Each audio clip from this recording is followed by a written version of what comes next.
El Baúl de Pesqueira. Un espacio que enriquece diversos acontecimientos históricos a través de la sonoridad de la radio. Esta es una producción del Departamento de Historia y Antropología en coordinación con Radio Universidad. El Baúl de Pesqueira. Enriqueciendo la historia sonora.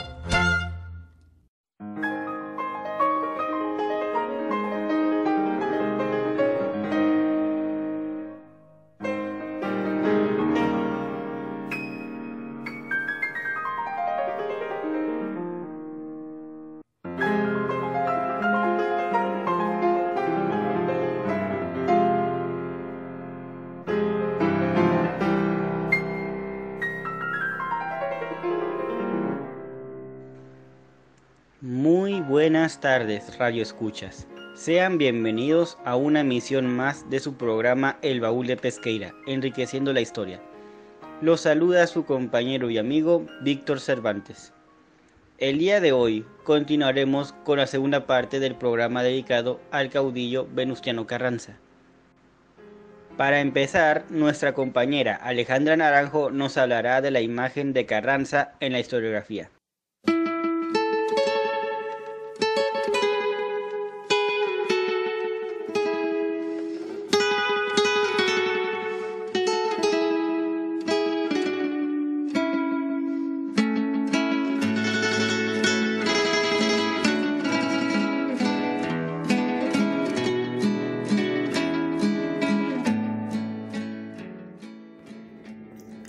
Venustiano Carranza a través de la historiografía.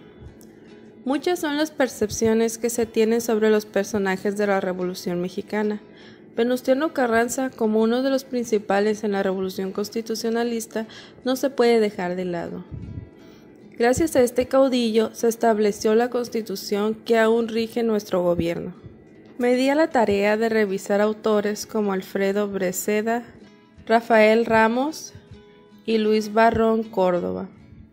En ellos se muestra a un Venustiano Carranza más humanizado y se puede dejar de lado al héroe revolucionario. La descripción que da Alfredo Breceda sobre Carranza es que era terco y caprichoso. Con sus amigos tendía a ser seco, cruel y desdeñoso, prefiriendo estar con enemigos o desconocidos. En cambio, Luis Barrón nos dice que disfrutaba las comidas con sus familiares, convirtiéndolo en una persona hogareña. También estaba alejado de los vicios como el alcohol y el cigarro.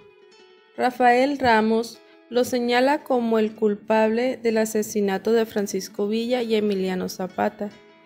Empezaron siendo aliados, pero como tuvieron diferencias respecto a cómo llevar el país, los constitucionalistas terminan aplastando la división del norte y a Zapata. El sobrino de Venustiano Carranza, Jesús Carranza Castro, nos dice que su tío estaba interesado en la educación de los jóvenes de ambos sexos y en el desarrollo de valores morales, tanto de los funcionarios de gobierno como de la gente en general. También creía que la enseñanza de la historia era importante. A manera de conclusión, considero que Venustiano Carranza fue un jefe político fuerte y un impulsor de un México más justo, en términos de trabajo y educación, aunque si nos trasladamos al presente, la educación sigue sin ser efectiva para generar patriotas, formar una identidad y fomentar el arte. Para el Baúl de Pesqueira, Alejandra Naranjo.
Para continuar, nuestro compañero Adrián Franco nos hablará de la Convención de Aguascalientes.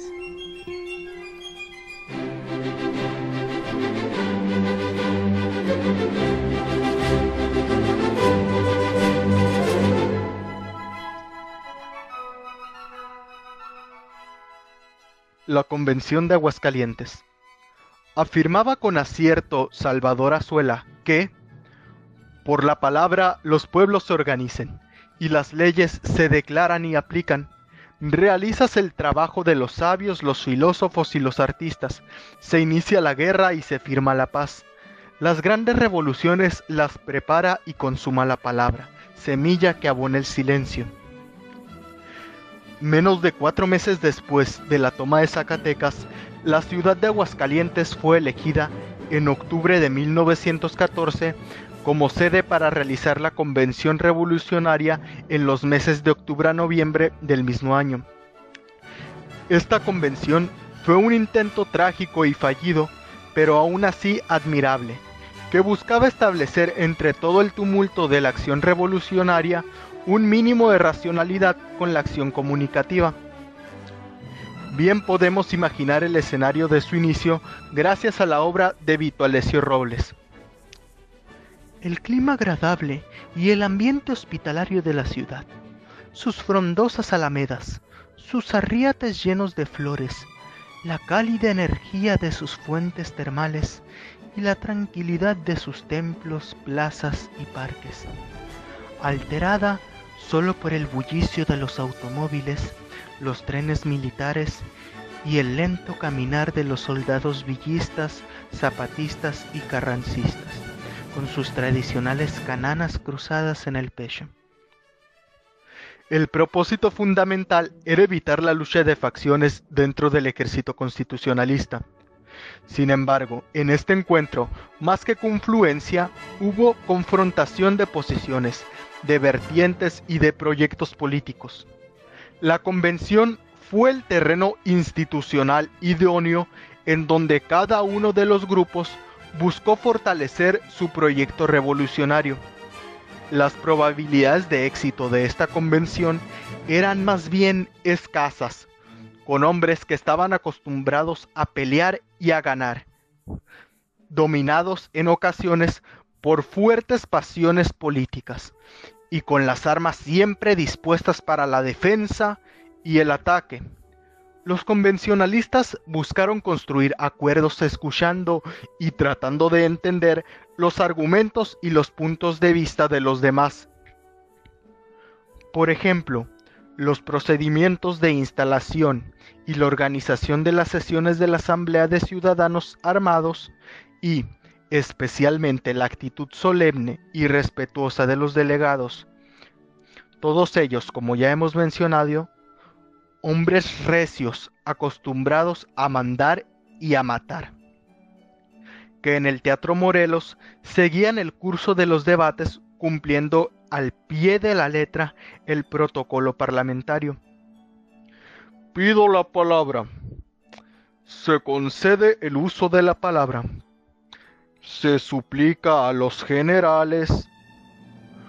Ruego respetuosamente que se ponga a votación. Los que estén por la afirmativa, sírvanse de poner de pie. Claro que hubo momentos en los que casi se desata el caos y la violencia durante la convención. Para el 6 de noviembre de 1914, los delegados de la convención habían logrado importantes acuerdos que definieron el rumbo y el destino del proceso revolucionario. Venustiano Carranza fue destituido de los cargos que tenía como primer jefe del ejército constitucionalista y encargado del poder ejecutivo. Se acordó también suspender las jefaturas de cuerpos del ejército y divisiones, así como el retiro definitivo del general Francisco Villa como jefe de la División del Norte. Los convencionistas eligieron al general coahuilense Eulalio Gutiérrez como presidente provisional, y poco después se declaró un receso de la soberana convención revolucionaria hasta que sus fuerzas militares ocuparan la capital de la República. La trascendencia de esta soberana convención a lo largo de sus distintas etapas fue, como aseguró Vito Alessio, que tuvo el carácter preconstituyente y señaló los principios que fueron adoptados en la Constitución de 1917. Por mi parte, eso es todo, Radio Escuchas. Para el Baúl de Pesqueira fue Adrián Franco.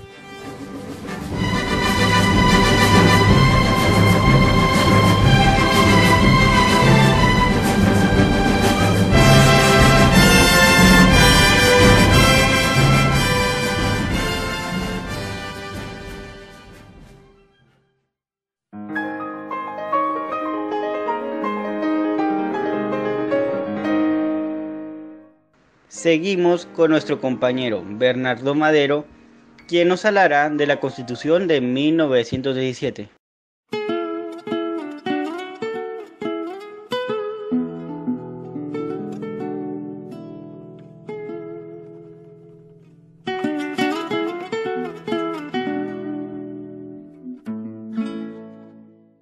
La Constitución Política de los Estados Unidos Mexicanos de 1917 es la norma fundamental establecida para regir jurídicamente al país, la cual fija los límites y define las relaciones entre los poderes de la Federación, poder legislativo, ejecutivo y judicial. Entre los tres órdenes diferenciados de gobierno, el federal, estatal y municipal, y entre todos aquellos y los ciudadanos, asimismo, fija las bases para el gobierno y para la organización de las instituciones en que el poder se asienta y establece, en tanto que pacto social supremo de la sociedad mexicana, los derechos y los deberes del pueblo mexicano. La Constitución de 1917 es una aportación de la tradición jurídico mexicana al constitucionalismo universal, dado que fue la primera constitución de la historia que incluyó los derechos sociales, expresados en el artículo 3, 27 y 123, producto de las demandas de las clases populares que protagonizaron la Revolución Mexicana. En total, el texto constitucional cuenta con 9 títulos que contienen 136 artículos y 19 transitorios. El texto sigue los lineamientos clásicos de las doctrinas políticas, al contar con una parte dogmática que abarca los primeros 39 artículos y establece derechos y obligaciones, y una parte orgánica contenida en los 98 artículos restantes y que define la organización de los poderes públicos. El 7 de agosto de 1901, los hermanos Flores Magón fundaron el periódico jurídico de México Regeneración, desde el cual criticaban la corrupción del sistema judicial del régimen del general Porfirio Díaz, lo que los llevó a la cárcel. En 1902, los Flores Magón y un grupo de liberales arrendaron el periódico El Hijo del Aguizote. En 1903, en el 46º aniversario de la Constitución de 1857, el personal del periódico realizó una protesta con el lema «La Constitución ha muerto». Al paso del tiempo, las críticas y las condiciones del país desataron diversos conflictos que, junto al resultado de las elecciones de 1910, dieron como resultado el inicio, el 20 de noviembre de ese año, del conflicto armado conocido como la Revolución Mexicana de 1910. Según los tratados de Ciudad Juárez, tras la renuncia de Porfirio Díaz, Francisco León de la Barra ocuparía la presidencia de México interinamente. León de la Barra entregó la presidencia a Francisco Madero, ganador de las elecciones extraordinarias de México de 1911. En 1913, Madero y el vicepresidente José María Pino Suárez fueron asesinados tras el conflicto de la denominada Decena Tráfica, y la presidencia la usurpó Victoriano Huerta. Venustiano Carranza, por entonces gobernador de Coahuila, formó el ejército constitucionalista y desconoció a Huerta, a quien derrocó en 1914. El nuevo encargado del Poder Ejecutivo expidió el 14 de septiembre de 1916 el decreto para convocar a un Congreso Constituyente que sería el encargado de reformar la Constitución vigente y elevar a rango constitucional las demandas exigidas durante la Revolución, y que dejó claro que no cambiarían la organización y funcionamiento de los poderes públicos del país. El 1 de diciembre del mismo año, el Congreso Constituyente abrió sesiones en el Teatro Iturbide, en la ciudad de Santiago de Querétaro. En la convocatoria a este congreso fueron excluidos villistas y zapatistas. Sin embargo, fueron las demandas de estos los que los orillaron a diputados constituyentes a adoptar un constitucionalismo social. Así, el artículo 27 legalizó el reparto agrario, una demanda que no estaba en los planes originales del movimiento carrancista, por vía de subordinar la propiedad privada al interés colectivo. El constituyente contó con diputados de todos los estados y territorios federales del país, con excepción de Quintana Roo. Estuvieron representadas ahí diversas fuerzas políticas, los carrancistas o renovadores, como Luis Manuel Rojas, José Natividad Macías, Alfonso Cavioto y Félix Pallavicini. Los protagonistas o radicales, como Heriberto Jara, Francisco Mujica y Luis Monzón, y también los independientes. El 31 de enero de 1917, tras 2 meses de debates, el constituyente cerró sesiones. El 5 de febrero se promulgó la nueva Constitución, con el nombre Constitución Política de los Estados Unidos Mexicanos, que reforma la de febrero de 1857, que entraría en vigor el 1 de mayo del mismo año. Ese mismo día se publicó en el Diario Oficial de la Federación.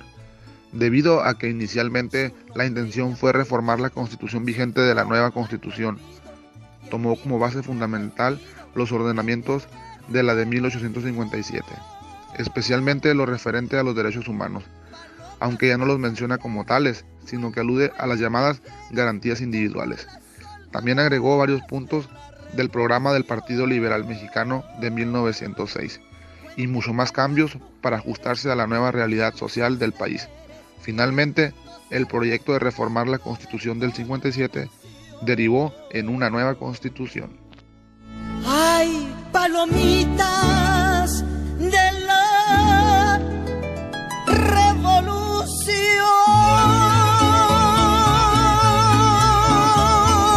¡Jaya, jaya!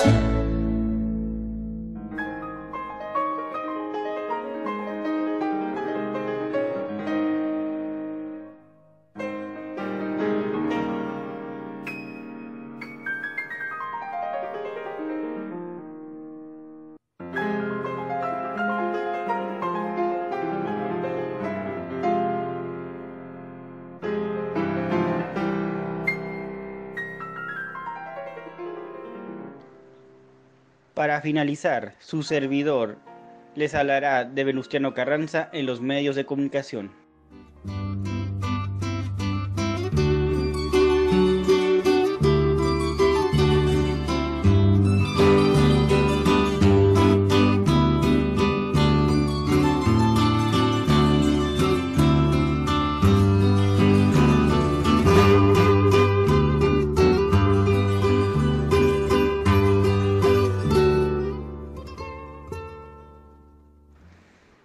Al ser Venustiano Carranza uno de los caudillos más importantes de la Revolución Mexicana, no se salvó de aparecer en las llamadas telenovelas mexicanas. A continuación, les daré las características de algunas de sus interpretaciones. El personaje de Venustiano Carranza fue muy mencionado en la que fuera la segunda telenovela histórica en México, La Tormenta, donde cada vez que se le mencionaba aparecía una fotografía de él. Ya para años más adelante, Carlos Riquelme le dio vida en La Constitución. Ramón Menéndez lo encarnó en Senda de Gloria. En El vuelo del águila lo interpreta el actor y productor Eugenio Cobo, siendo Emilio Echevarría quien le da vida en El encanto del águila. En La Constitución aparece cuando lanza el Plan de Guadalupe, organizando al ejército constitucionalista para restaurar el orden constitucional roto por el golpe de Estado. En Senda de Gloria, los protagonistas de la historia son una familia de carrancistas, por lo que ellos se esfuerzan en exaltar la imagen de Carranza muy acorde con la historia oficial. A Carranza lo vemos por medio de los diálogos de estos personajes. Lo vemos con sus preocupaciones por México durante su presidencia, donde no hubo un solo día de paz, al igual que cuando saca la nueva constitución del país en 1917. También son presentes las guerrillas de Villa y Zapata, entre otros caudillos. Esta familia pone a Carranza como un héroe, aún después de su muerte lo siguen señalando así. Yo sí vi cómo el señor Carranza supo tratar la muerte con dignidad. Una cosa es que usted no esté de acuerdo con la política que siguió el señor Carranza. En el vuelo del águila tenemos la imagen de Carranza desde antes del estallido de la revolución, cuando este era senador por Coahuila. Más adelante, en 1911, se ve que tiene desacuerdo con Madero, cuando el último pide la renuncia de don Porfirio a cambio de detener la lucha. Carranza piensa que a partir de dicho levantamiento Madero debió de tomar la presidencia. Vuelve a aparecer cuando desconoce al gobierno de Huerta. En El encanto del águila tiene una pequeña aparición en el adiós al dictador, al momento de tomarse la fotografía con Madero y los demás jefes de la revolución. En Un chacal en Palacio tenemos a Carranza combatiendo a Huerta al lado de Villa y Ángeles. Victoriano Huerta asesinó al presidente Madero. Es un usurpador y no permitiré que un hombre así gobierne este país. Cuando Huerta lo invita a unirse a él contra la invasión estadounidense en Veracruz, él se niega. ¿De verdad cree este infeliz que no sé cuáles son sus intenciones? Al final aparece, enviando a Obregón a Chihuahua a hablar con Villa. En el episodio Una victoria que divide, aparece Carranza desconociendo los acuerdos de la convención y marchando hacia Veracruz, donde en el siguiente capítulo, La silla incómoda, alista su ejército para combatir a Villa y Zapata, siendo en el episodio Las batallas fratricidas, donde es informado de que Villa ya es derrotado y que puede volver a la Ciudad de México. En el siguiente episodio, La refundación de la República, aparece mientras se llevan a cabo las discusiones sobre la nueva Constitución. Podemos verlo mientras se desarrollan algunas de estas discusiones y al final, cuando firma la nueva Constitución. En este capítulo vemos que le promete la presidencia a Obregón, misma que en De la Constitución a la Rebelión, el siguiente capítulo, le niega al momento de enfrentarse a su sucesión presidencial, alegando: ningún militar será presidente de México, provocando que Obregón y un grupo cercano a él lo desconozcan como presidente y lanzando el plan de Agua Prieta, obligando a Carranza a abandonar la capital con rumbo a Veracruz. Siendo asesinado en el camino mientras dormía, sus asesinos gritan al disparar: ¡muerto el Barras de Chivo! Esas han sido solo algunas de las interpretaciones que ha tenido Venustiano Carranza en la televisión. En el cine, desgraciadamente, ha sido uno de los personajes de la revolución menos tratados, a diferencia de Villa o de Zapata. Para el baúl de Pesqueira, Víctor Cervantes.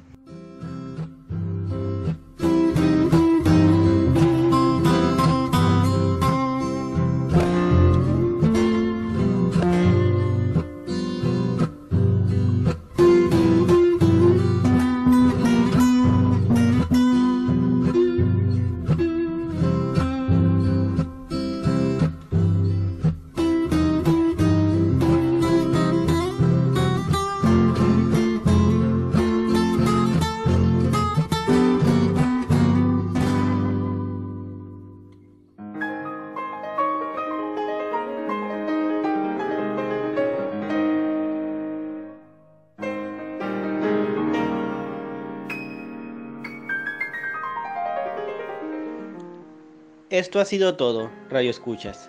Gracias por acompañarnos un martes más en su programa El Baúl de Pesqueira, enriqueciendo la historia. Los esperamos todos los martes a las 5:30 por Radio Universidad. Se despide de ustedes Víctor Cervantes. Hasta la próxima semana y pasen buena tarde.